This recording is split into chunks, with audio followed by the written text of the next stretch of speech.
ബലാത്സംഗം എന്നത് അല്ലെങ്കിൽ റേപ്പ് എന്നത് നമ്മൾ എപ്പോഴും കേട്ടുകൊണ്ടിരിക്കുന്ന ഒരു വാക്കാണല്ലേ.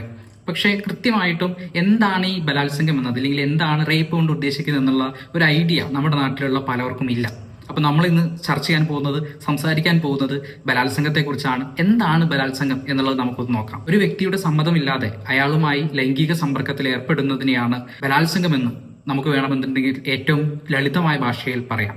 ലൈംഗിക അതിക്രമങ്ങളും ബലാത്സംഗത്തിന്റെ പരിധിയിൽ വരുന്നവ തന്നെയാണ്. ബലം പ്രയോഗിച്ചോ മറ്റോ ഒരു വ്യക്തിയെ കീഴ്പ്പെടുത്തി അയാളുമായി ലൈംഗിക ബന്ധത്തിൽ ഏർപ്പെടുക, തെറ്റിദ്ധരിപ്പിച്ചുകൊണ്ടോ ഭീഷണിപ്പെടുത്തിക്കൊണ്ടോ പേടിപ്പിച്ചുകൊണ്ടോ ലൈംഗിക ബന്ധത്തിൽ ഏർപ്പെടുക, ബോധപൂർവ്വം കൺസെന്റ് നൽകാൻ അല്ലെങ്കിൽ സമ്മതം നൽകാൻ കഴിയില്ലാത്ത ആളുകളെ, ആ ഒരു മനോനിലയിൽ ഇരിക്കുന്ന ആളുകളെ, പ്രായപൂർത്തിയാവാത്ത കുട്ടികളെ ലൈംഗികമായി ചൂഷണം ചെയ്യുക തുടങ്ങിയവയെല്ലാം തന്നെ ബലാത്സംഗത്തിന്റെ പരിധിയിൽ വരുന്ന കാര്യങ്ങളാണ്. നാഷണൽ ക്രൈം റെക്കോർഡ്സ് ബ്യൂറോയുടെ ക്രൈംസ് ഇൻ ഇന്ത്യ 2019 റിപ്പോർട്ട് പ്രകാരം ഓരോ 16 മിനിറ്റിലും ഓരോ സ്ത്രീകൾ വീതം ഇന്ത്യയുടെ വിവിധ ഭാഗങ്ങളിൽ ബലാത്സംഗത്തിന് ഇരയാക്കപ്പെടുന്നുണ്ട്. അതായത് ഞാനിത് പറയുമ്പോഴും നിങ്ങളിത് കേൾക്കുമ്പോഴും ഇന്ത്യയുടെ ഏതെങ്കിലും കോണുകളിൽ വെച്ച് നിരവധി സ്ത്രീകൾ അതിക്രൂരമായി ബലാത്സംഗത്തിന് ഇരയാക്കപ്പെട്ട് കിടന്നു പിടയുന്നുണ്ടെന്ന് സാരം. ഭൂരിപക്ഷം വരുന്ന പുരുഷന്മാർ ഇപ്പോഴും കരുതുന്നത് പീഡിപ്പിക്കപ്പെടുമ്പോൾ ആ ഒരു ഇരയും ഇത് ആസ്വദിക്കുന്നുണ്ട്, ഇല്ലെങ്കിൽ പതിയെ അതിലോട്ട് ആസ്വാദനത്തിലോട്ട് എത്തും എന്നൊക്കെയുള്ള കാര്യങ്ങളാണ് ഇപ്പോഴും വിശ്വസിച്ചു വെച്ചിരിക്കുന്നത്. ഇത്തരമൊരു വിഡ്ഢിത്തം ആലോചിച്ചു കൂട്ടാൻ പാകത്തിന് പോൺ വീഡിയോകളും ലൈംഗികതയെക്കുറിച്ച് സമൂഹത്തിൽ നിലനിൽക്കുന്ന മറ്റു തെറ്റിദ്ധാരണകളും വളരെ വലിയ പങ്ക് വഹിക്കുന്നുണ്ട്.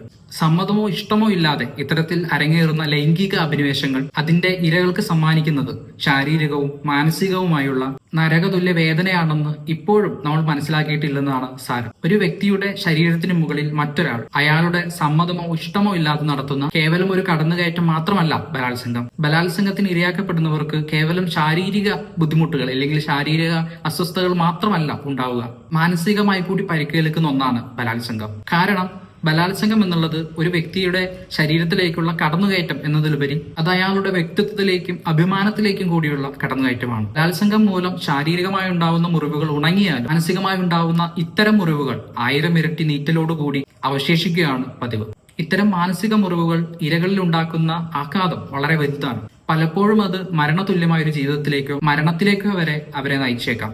അത്രത്തോളം നിഷ്ഠൂരമായൊരു ക്രൂരകൃത്യമാണ് ബലാത്സംഗം. പെട്ടെന്ന് തോന്നുന്ന ലൈംഗിക ചോദനകളാണ് ബലാത്സംഗങ്ങൾക്ക് പുറകിലുള്ളതെന്ന തെറ്റിദ്ധാരണയും നമുക്കിടയിലുണ്ട്. പീഡനം നടന്നു എന്ന് കേൾക്കുമ്പോൾ തന്നെ അത് നടന്ന സമയവും അപ്പോൾ സ്ത്രീ ധരിച്ചിരുന്ന വസ്ത്രവുമെല്ലാം അളന്ന് തിട്ടപ്പെടുത്തി ബലാത്സംഗങ്ങളെ ന്യായീകരിക്കുന്നവരുമെല്ലാം ഒരു പരിധിവരെ ഈ കൂട്ടത്തിൽ വരുന്നവരാണ്. ഒരു ജനതയ്ക്ക് മുകളിലുള്ള തങ്ങളുടെ അധികാരം തെളിയിക്കാൻ, ഒരു ജനത ഒന്നടങ്കം തന്നെ തങ്ങളുടെ കീഴിലാണെന്ന് വരുത്തി തീർക്കാൻ, സ്ത്രീകൾ കേവലം രണ്ടാംകിട പൗരന്മാർ മാത്രമാണെന്ന് ചിത്രീകരിക്കാൻ, അങ്ങനെ നിരവധി കാര്യങ്ങളെ മുൻനിർത്തിക്കൊണ്ടുകൂടി ഇവിടെ ബലാത്സംഗങ്ങൾ അരങ്ങേറുന്നുണ്ട്. ലൈംഗിക ന്യൂനപക്ഷങ്ങളും സ്ത്രീകളും വയോധികരും കുട്ടികളും പുരുഷന്മാരും എല്ലാം ബലാത്സംഗത്തിന് ഇരയാക്കപ്പെടുന്നുണ്ട്. ഇതിൽ ഏറ്റവും കൂടുതൽ നടക്കുന്നതും പുറത്തറിയപ്പെടുന്നതും റിപ്പോർട്ട് ചെയ്യപ്പെടുന്നതും സ്ത്രീകൾക്കെതിരെയുള്ള ബലാത്സംഗങ്ങളാണ്. ഒരു പരിചയവുമില്ലാത്ത വ്യക്തികൾ നടത്തുന്ന ഇത്തരം പീഡനങ്ങൾ വളരെ ചെറിയൊരു ശതമാനം മാത്രമാണെന്നാണ് വിവിധ പഠനങ്ങൾ പറയുന്നത്.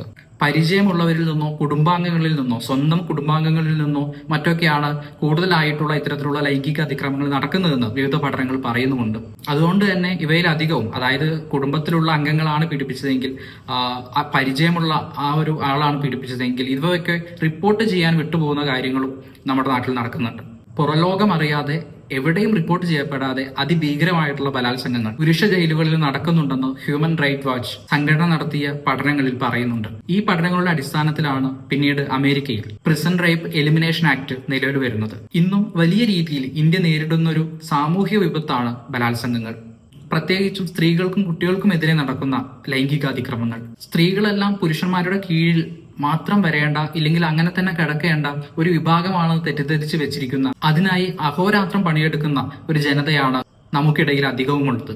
ഇവിടെ ഇന്നും നിലനിൽക്കുന്ന ഇത്തരം പാട്രിയാർക്കൽ ചിന്തകൾ, ഇത്തരം അക്രമങ്ങൾക്ക് നൽകുന്ന സംഭാവനകൾ വളരെ വലുതാണ്. പ്രാഥമിക വിദ്യാഭ്യാസം പോലും ഇല്ലാത്തവരിൽ തുടങ്ങി അങ്ങ് നീതിപീഠത്തിന്റെ തലപ്പത്തിരിക്കുന്നവരിൽ പോലും ഇത്തരത്തിലുള്ള ചിന്താഗതികൾ പ്രകടമാണ്. അതുകൊണ്ടാണ് ബലാത്സംഗ പ്രതികളോട് ആ ഒരു ഇരയെ വിവാഹം കഴിക്കുമോ ഇത്തരത്തിലുള്ള ചോദ്യങ്ങൾ ചോദിക്കുന്ന ജഡ്ജിമാരെയും ബലാത്സംഗങ്ങൾ അരങ്ങേറുമ്പോൾ ഈ ഒരു ഇരയുടെ വസ്ത്രത്തിന്റെ നീളവും സ്വഭാവവും നടക്കാനിറങ്ങിയ സമയവും എല്ലാം കണക്കുകൂട്ടിയെടുത്തുകൊണ്ട് വീണ്ടും ആ ഇരകളെ അക്രാന്തത്തോടുകൂടി ഭക്ഷിക്കാൻ ശ്രമിക്കുന്ന നരഭോജികളെയും നമുക്ക് കാണേണ്ടി വരുന്നത്.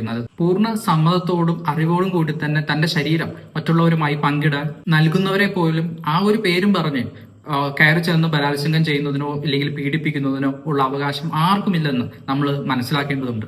സ്ത്രീകൾ ഉൾപ്പെടെയുള്ളവർ ആരുടെയും കൃഷിയിടങ്ങളോ കളിപ്പാട്ടങ്ങളോ അല്ലെന്ന് മനസ്സിലാക്കുന്നത് മുതൽ ആരുടെയും സ്വകാര്യതയിലേക്ക്, വ്യക്തി സ്വാതന്ത്ര്യത്തിലേക്ക്, ശരീരത്തിലേക്ക് കടന്നുകയറാനുള്ള സ്വാതന്ത്ര്യം ആർക്കുമില്ലെന്ന് മനസ്സിലാക്കിയെങ്കിൽ കൂടി മാത്രമേ ഇത്തരം നിഷ്ഠൂരമായ ക്രൂരകൃത്യങ്ങൾക്കൊരു അറുതി വരുത്താൻ നമുക്ക് കഴിയുകയുള്ളൂ.